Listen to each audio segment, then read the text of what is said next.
बिस्मिल्लाहिर्रहमानिर्रहीम। आज का हमारा जो नेक्स्ट टॉपिक है दैट इज कॉल्ड वारफरीन।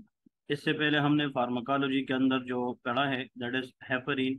हेपरीन के कुछ पॉइंट्स में थोड़ा सा रिपीट करता जाऊँ। वो एंटी थ्रोम्बिन 3 को एक्टिवेट करता है, जिसकी वजह से क्लॉटिंग फैक्टर 2A जो थ्रोम्बिन है उसकी एक्टिविटी को हम रोकते हैं, and it can create anticoagulant effect. Heparin की जो हाफ लाइफ है दैट इज वेरी शॉर्ट, लेकिन the best thing for heparin, it is used for clotting factor disorder like coagulation disorder like DVT, pulmonary embolism and immediate role।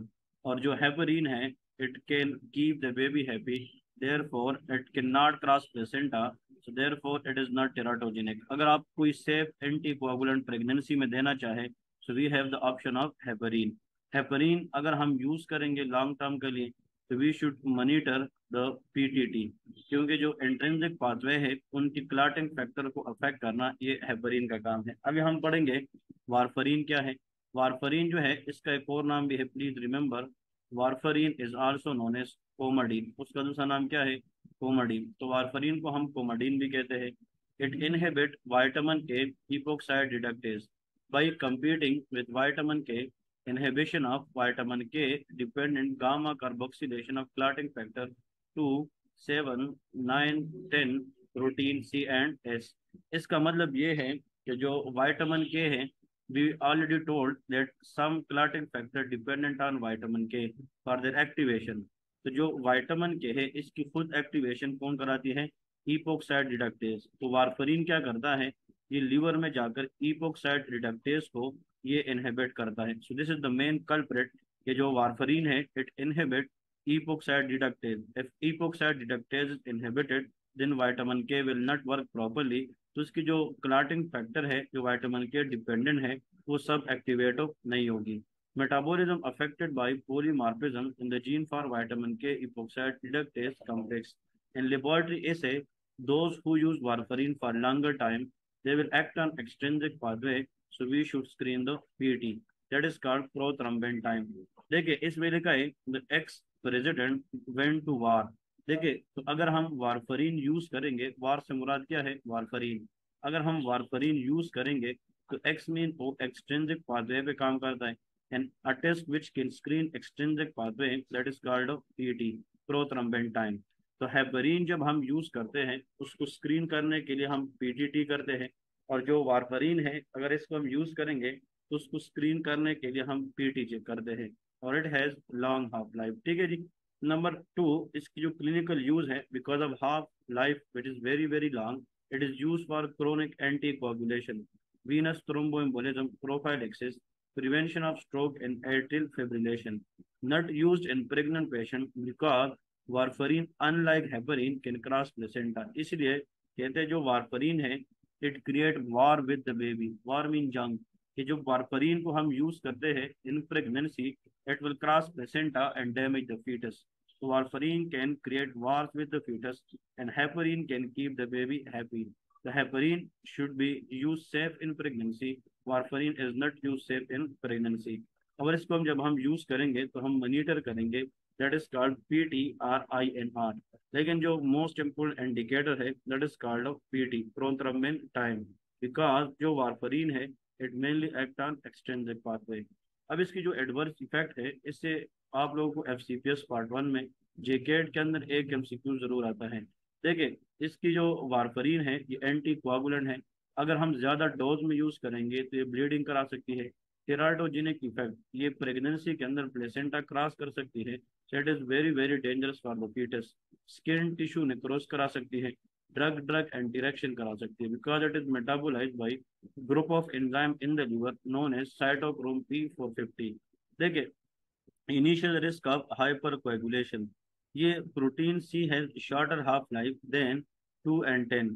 Existing protein C deplete before existing factor 2 and 10, and before warfarin can reduce factor 2 and 10 production, and that will lead to hypercoagulation।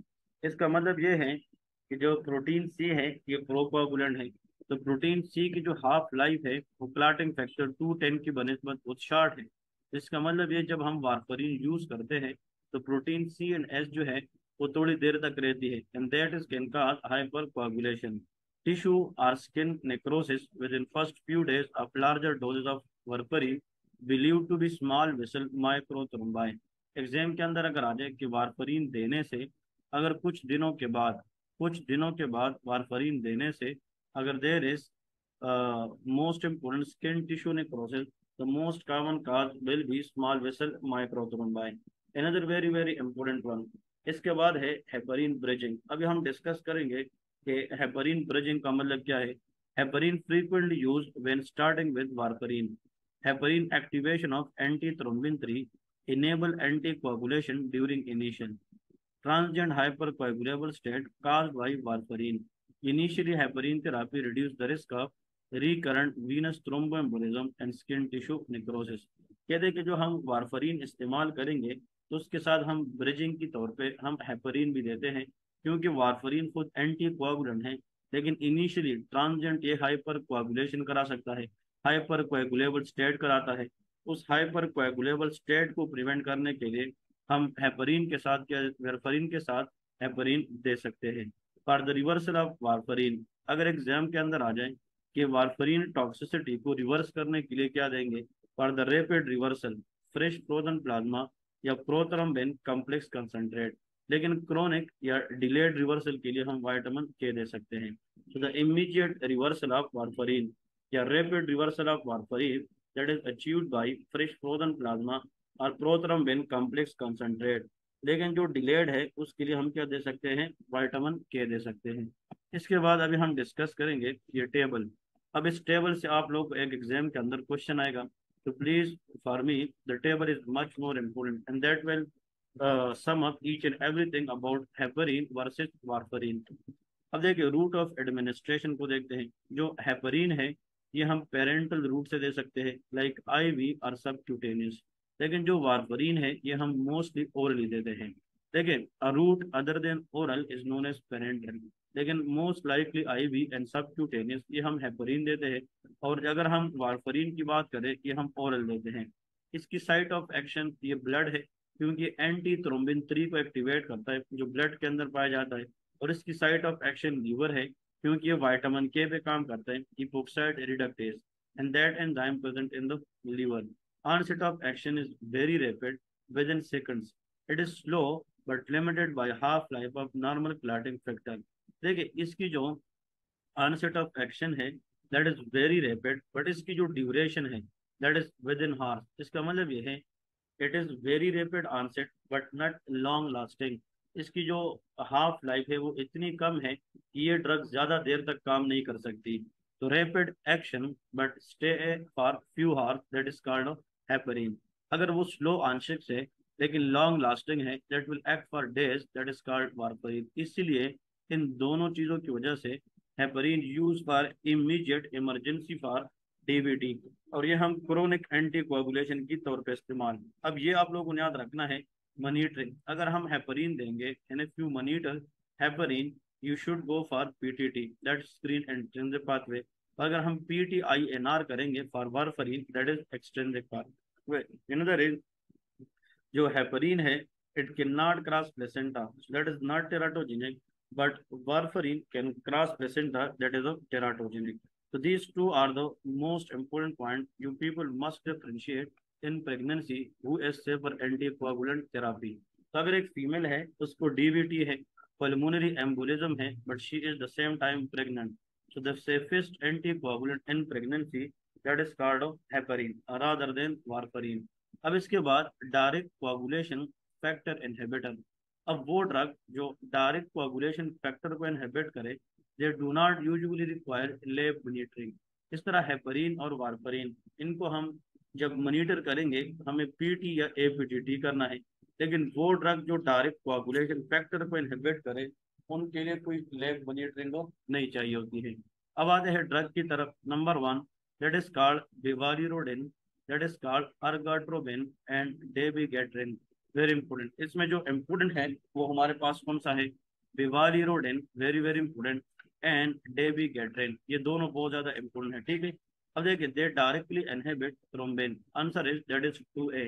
असल में होता ये है कि जो heparin है वो तो एक्टिवेट करता है एंटी थ्रोम्बिन। असल में जो हेपरीन है it activate anti thrombin, then anti thrombin activate thrombin 2A। इसका मतलब ये है। और दूसरी बात ये है कि जो ये वाले ड्रग है, ये एंटी थ्रोम्बिन को कुछ नहीं कहते, दे directly inhibit thrombin 2A। They use for Venus thromboembolism, atrial fibrillation, can cause heparin induce thrombocytopenia when heparin is bad for the patient. इसका मतलब ये है, जब हेपरिन जो है हम यूज करते हैं, तो मतलब ये भी यूज मतलब ये है कि हेपरिन इंड्यूस थ्रोम्बोसाइटोपेनिया करा सकती है। इसकी जो एडवर्स इफेक्ट है दैट इज ब्लीडिंग। इसलिए idarucizumab can be use to inhibit dabigatran. इसका मतलब यह है कि डेबिगेट्रिन अगर हम ज्यादा देंगे और उसकी एडवर्स इफेक्ट से ब्लीडिंग हो जाए, तो फिर इसको रोकने के लिए एडारिसोमाब हम दे सकते हैं। एपेक्सीबान, एंडोक्सीबान एंड रिवोक्सीबान, इसमें एक्स एक्स आता है, ये फैक्टर 10A को डायरेक्टली इनहिबिट करते हैं।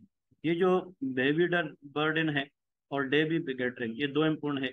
सो बी पर bi, bi mean two, D पर डाई, डाई पर टू, ये फैक्टर 2A को इनहिबिट करते हैं। और इसमें एक्स एक्स का वर्ड आता है, ये XA या फैक्टर 10A को इनहिबिट करता है। These are oral agent use for DVT, pulmonary embolism treatment and prophylaxis. Stroke prophylaxis में भी दे सकते हैं when atrial fibrillation is there. Now bleeding, और इसकी जो ब्लीडिंग है वो हम रिवर्स करते हैं एडनेक्सानेट अल्फा, इसमें भी XA आता है। तो आप लोग को ये डायरेक्ट कोagulation फैक्टर इनहिबिटर आने चाहिए कि कुछ क्लॉटिंग फैक्टर्स इनहिबिटर्स है जो फैक्टर 2A को इनहिबिट करते हैं, और कुछ ऐसे हैं जो 10A को इनहिबिट करते हैं, और इनके लिए हमें किसी किस्म की मॉनिटरिंग नहीं चाहिए होती है। इसके बाद है anticoagulant reversal, very very important chart, at least for me one MCQ question will definitely ask in exam from here. अगर एक पेशेंट है उसको हम हेपरीन देते हैं, बट वो हम ज्यादा डोज में देंगे, so what is the drug we can use to reverse the toxicity of heparin? That is called protamine sulphate, very very important. It is the charge peptide that bind negatively charge heparin. ये जो protamine sulphate है, ये positive charge peptide है। ये protein इन nature होता है positive, and that bind with negative charge heparin, और ये हेपरीन की जो इफेक्ट है उसको रिवर्स करता है। तो अगर एक पेशेंट है उसको हेपरीन की टॉक्सिसिटी हो चुकी है, the drug which is use as an antidote of heparin, या the drug which use for the reversal of toxicity of heparin, that is called protamine sulphate. फिर वारफरीन है, उसके लिए अगर हम रैपिड रिवर्सल करेंगे तो फ्रेश फ्रोजन प्लाज्मा या प्रोथ्रम्बिन कॉम्प्लेक्स कंसंट्रेट देंगे। अगर स्लो रिवर्सल के लिए कुछ देने तो विटामिन के देते हैं। अब डेबिगेट्रिन, डेबिगेट्रिन क्या था? ये फैक्टर 2A डायरेक्ट इनहिबिटर है। इसके लिए एडारिसोमाब देंगे, एडारिसोमाब। और जो डायरेक्ट फैक्टर 10A इनहिबिटर है उसके लिए एडनेक्सिनेट अल्फा। इसमें ये XA आता है, और XA आप लोगों को पता है that is clotting factor 10A। और ये 10A को क्या करता है? इनएक्टिव करता है, और इससे हम रिवर्सल करा सकते हैं। लेकिन इन चारों में से फिर भी अगर दो आप लोगों को याद रखने हैं, वन इज दी हेपरिन, जिसकी रिवर्सल हम प्रोटामिन सल्फेट से करते हैं, और दूसरी बात वारफरीन की rapid reversal fresh frozen plasma से करते हैं, और उसकी जो स्लो रिवर्सल है वो विटामिन के से करते हैं। इसके बाद नेक्स्ट आता है एंटी प्लेटलेट्स, वो ड्रग जिस पे हम प्लेटलेट की फंक्शन को रोकते हैं, and we achieve anticoagulant effect, all work by decrease platelet aggregation. ये सारे ड्रग जो लिखे हैं, इन सब का काम प्लेटलेट एग्रीगेशन को रोकना है। Like the first one is aspirin, it irreversibly block COX enzyme cyclooxygenase and that decrease thromboxane A2 release। अभी रिसेंटली मैं जब एग्जाम दे के आया था MRCP, आप यकीन करें उसमें क्वेश्चन आया था कि एक पेशेंट है, उसको एक्यूट कोरोनरी सिंड्रोम है, और फिर बाद में उसको हम ब्लड थिनर की तौर पे एस्पिरिन देना चाहते थे।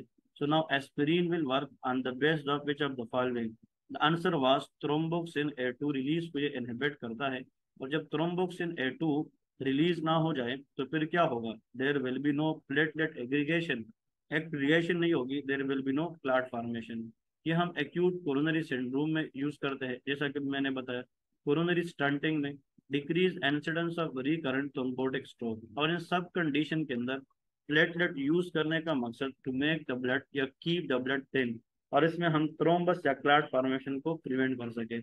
इसकी जो एडवर्स इफेक्ट है वो गैस्ट्रिक अल्सर है, tinnitus है, ringing sensation in the air, allergic reaction है, रीनल इंजरी एंड रे सिंड्रोम। जो एस्पिरिन है, ये इन्फ्लुएंजा वायरस या इस तरह के इन्फेक्शन में अगर हम बच्चों में देंगे that can cause hepatic dysfunction which is called of Reye syndrome. इसलिए एग्जाम में आता है कि it is best to avoid aspirin used in children due to the risk of Reye syndrome. Very very important one. इसके बाद है clopidogrel, that is called prasugrel and ticagrelor, that is called per clopidogrel, very very important. Another is prasugrel and that is called tecagrelor। ये block करते हैं ADP receptor, ADP receptor. और जब ADP expression आप block करेंगे, क्योंकि ADP क्या था, it was the substance that is release by platelet and that was express GP2B3A। GP2B3A जब प्लेटलेट पे आए तो एग्रीगेशन करेगी। लेकिन अब सवाल ये है, द मोस्ट इम्पोर्टेंट वन, जो क्लोपिडोग्रेल प्रासोग्रेल ये हमारे पास एडीपी को ब्लॉक करते हैं P2Y12 रिसेप्टर। तो फिर जब ये ब्लॉक होगा तो फिर GP2B3A एक्सप्रेस नहीं होगी and there will be no platelet aggregation. इसकी use same as aspirin but dual antiplatelet therapy, और इसकी जो एडवर्स इफेक्ट है वो ब्लीडिंग है। इसके बाद है eptifibatide and that is called tyrobephin that block GP2B3A fibrinogen receptor unactivated platelet, unstable angina में percutaneous coronary intervention, ये भी ब्लीडिंग और थ्रोम्बोसाइटोपेनिया, क्योंकि सारे प्लेटलेट एग्रीगेशन को डिक्रीज करते हैं तो सबकी जो एडवर्स इफेक्ट है वो ब्लीडिंग हो सकती है। फिर इसके बाद है dipyridamole and that is called cilostazol. ये जो डाइपायरामाडोल है it's very very important, block phosphodiesterase, जिसकी वजह से साइक्लिक एमपी की हाइड्रोलिस कम होगी और साइक्लिक एमपी प्लेटलेट्स में बढ़ेगी, जिससे जो प्लेटलेट है उसकी एग्रीगेशन नहीं होगी। इंटरमिटेंट क्लाउडिकेशन में, स्ट्रोक प्रिवेंशन में यूज होता है, कार्डियक स्ट्रेस टेस्ट में यूज होता है, prevention of coronary stunt stenosis, nausea, headache, facial flushing, hypotension and abdominal pain. अगर आप लोग मुझसे पूछे कि एंटी प्लेटलेट के अंदर what are the most important drug, they frequently ask in exam, one is mechanism of action of aspirin, very very important, and another is mechanism of action of clopidogrel या prasugrel। ये दोनों ऐसे drug हैं इंशाल्लाह आप लोगों को, चाहे जेकेट एग्जाम में जाओगे, FCPS एग्जाम में जाओगे, they will ask such type of exam question. इसके बाद है thrombolytics, the drug which can lyse the thrombus, LTplase, like tissue plasminogen activator, reltiplase and tenecteplase। इसमें टिप्लेस का नाम आता है, चाहे LTplase हो, reltiplase हो या tenecteplase हो, these all can lyse the previously formed thrombus। अगर एक थ्रोम्बस है वो पहले से बना है, लेकिन आप उस पहले से बने हुए थ्रोम्बस को मतलब लाइस करेंगे, the drug are called thrombolytics. They are directly और indirectly help in the conversion of plasminogen and to plasmin. और आप लोगों को पता है जो प्लाज्मिन है that will cleave thrombin and fibrin, क्योंकि जो प्लाज्मिन है that act as a scissor, इसकी मिसाल कैंची है, और जो प्लाज्मिन है ये थ्रोम्बिन और फेब्रिन को क्ल्यू करेगी, जिसकी वजह से जो क्लाट बनी है वो खत्म होगी, thrombolytics. They increase PT APTT, no change in the platelet count, because ये प्लेटलेट को न एग्रीगेट होने से रोकते हैं न प्लेटलेट को कुछ कहते हैं, ये पहले से बने हुए थ्रोम्बस को लाइस करते हैं। तो ऐसा ड्रग जो पहले से बने हुए थ्रोम्बस को लाइस करे by activating plasminogen and to plasmin, they are called thrombolytics. ये हम यूज करते हैं अर्ली एमआई में, अर्ली इस्केमिक स्ट्रोक में, indirectly thrombolysis of high risk pulmonary embolism. अब इसकी एडवर्स इफेक्ट क्या है, एक थ्रोम्बस है, क्लाट है वेसल के अंदर वो बना है, और आप इस क्लाट को लाइस करते जाएंगे, खत्म करते जाएंगे, it will leads to increase risk of bleeding, contraindicate in a patient with active bleeding। why? the reason is कि इसकी जो साइड इफेक्ट है वो भी ब्लीडिंग है, और अगर आप किसी ऐसे पेशेंट को देंगे जिसको पहले से एक्टिव ब्लीडिंग है तो ब्लीडिंग टेंडेंसी को मजीद बढ़ाएगी। इसलिए एक्टिव ब्लीडिंग की पेशेंट में क्या है, कंट्रा इंडिकेट है। History of intracranial bleeding, recent surgery, non bleeding diathesis या ब्लीडिंग डिसऑर्डर, सीवियर हाइपरटेंशन, इसमें हम नहीं दे सकते हैं। और non specific reversal with antifibrinolytic, those drug which are antifibrinolytic, या वो ड्रग जो थ्रोम्बोलाइसिस को प्रिवेंट करता है, that is amino caproic acid and tranexamic acid. बहुत सारे पेशेंट जो क्लिनिक आते हैं, हॉस्पिटल आते हैं नेजल ब्लीड के साथ या any bleeding from different sides of the body, तो हम क्या करते हैं, ट्रांजेमिक एसिड इंजेक्शन लगाते हैं, उसी इंजेक्शन से हम ब्लीडिंग को रोकते हैं, क्योंकि वो क्लाट को जनाब लाइस होने से प्रिवेंट करते हैं, प्लेटलेट ट्रांसफ्यूजन कर सकते हैं, और factor correction, cryoprecipitate fresh frozen plasma या प्रोथ्रम्बिन कॉम्प्लेक्स कंसंट्रेट। लेकिन इतना पता होना चाहिए alteplase like reteplase and the tenecteplase, ये जो टिप्लेज है ये सारे के सारे थ्रोम्बोलाइटिक्स है, और थ्रोम्बोलाइटिक्स वो ड्रग्स होते हैं दे directly lies the previously form thrombus. ठीक है जी। अब इसके बाद आते हैं कैंसर थेरेपी। कैंसर थेरेपी का आप थोड़ा सा मॉड्यूल बताता हूँ कि कैंसर थेरेपी में हमने सीखना है सेल साइकिल, कि सेल साइकिल क्या है। If we know the cell cycle then everything will be very very easy to understand. अब देखिए सेल साइकिल के अंदर the first step that is called G1, इसको हम गैप वन कहते हैं। ये जो G1 फेज है इसके अंदर सेल क्या करता है, it prepare for DNA replication. मतलब ये है कि ऐसा साइकिल, इसका मतलब ये है कि प्रिपरेशन ऑफ, ये आप लोग लेके साथ में, क्योंकि ये हम बायोकेम में पढ़ेंगे। अगर आप लोग फर्स्ट एड में जाकर बायोकेम पार्ट का सेकंड या थर्ड पेज पढ़े, वहां पे भी सेल साइकिल है यहाँ पे। लेकिन इसका मतलब ये है कि वो फेज सेल के अंदर जिसमें सेल प्रिपरेशन करें for DNA replication, that is called G1। फिर G1 में जब डीएनए सेलुलर कंटेंट डुप्लीकेट करने की वो प्रिपरेशन करते हैं, तो फिर वो एस फेज में आते हैं। और जब एस फेज में आते हैं, एस को हम कहते हैं सिंथेटिक फेज। सिंथेटिक फेज के अंदर क्या होता है, एक्चुअल डीएनए की रिप्लिकेशन या सिंथेसिस होती है। लेकिन G1 से जब एस फेज में सेल आता है, पहले P53 और आरबी जीन ये चेक करता है कि आया सेल प्रिपेयर है कि वो डीएनए को रिप्लिकेट करे कि नहीं। इसको हम रिस्ट्रक्शन पॉइंट G1 कहते हैं। फिर जब डीएनए रिप्लिकेट होगी तो फिर ये G2 में जाएगा। अब यहाँ पे सेल पूरे सेल डिवीजन के लिए सेल फिर प्रिपरेशन करता है फॉर सेल डिवीजन। पहले तो डीएनए को रिप्लिकेट किया, जब डीएनए रिप्लिकेट हो गया अब सेल ने डिवाइड होना है। तो देखिए डीएनए रिप्लिकेशन की तैयारी G1 में होता है। डीएनए रिप्लिकेशन किसके अंदर होता है, डीएनए सिंथेसिस एस फेज में। और जब सेल की डिवीजन की तैयारी है वो G2 फेज में होगा। और जब ये एक्चुअल डिवाइड होगा तो एम फेज में होगा। तो इस G1 से लेके यहाँ पे G2 तक अगर मैं लिखता हूँ कि G1 S phase and G2, ये जो तीन फेज है ना, तीन, इनको हम कहते हैं interphase, they're called interphase. इनको हम कहते हैं सेल रेस्टिंग फेज। और जो एम है इसको हम कहते हैं माइटोटिक फेज। तो longest phase of the cell cycle that is called mitotic phase, जिसमें एक्चुअल सेल की डिवीजन होती है। और जो एंटर फेज है ये सारा प्रिपरेटरी फेज होता है। ये जो सारा का सारा है जहां से लेके जहां तक एंटर फेज है, और यहाँ पे क्या है, माइटोसिस फेज होता है। ठीक है जी। अगर आप इन सेल साइकिल की मुख्तलिफ फेजेस को मुख्तलिफ जगहों पे रुकवाएंगे तो सेल ने ग्रो नहीं करना, क्योंकि कैंसर के अंदर सेल की जो ग्रोथ है वो बहुत ज्यादा होती है, अनकंट्रोल तरीके से होती है। तो uncontrol over proliferation of the cell को कम करने का एक तरीका है कि हम मुख्तलिफ जगहों पे यहाँ पे सेल को क्या कर सके, ब्लॉक कर सके। ठीक है जी। तो ये सारे के सारे ड्रग है, ये भी हम डिस्कस करेंगे विद द टाइम, ये हम पढ़ते जाएंगे।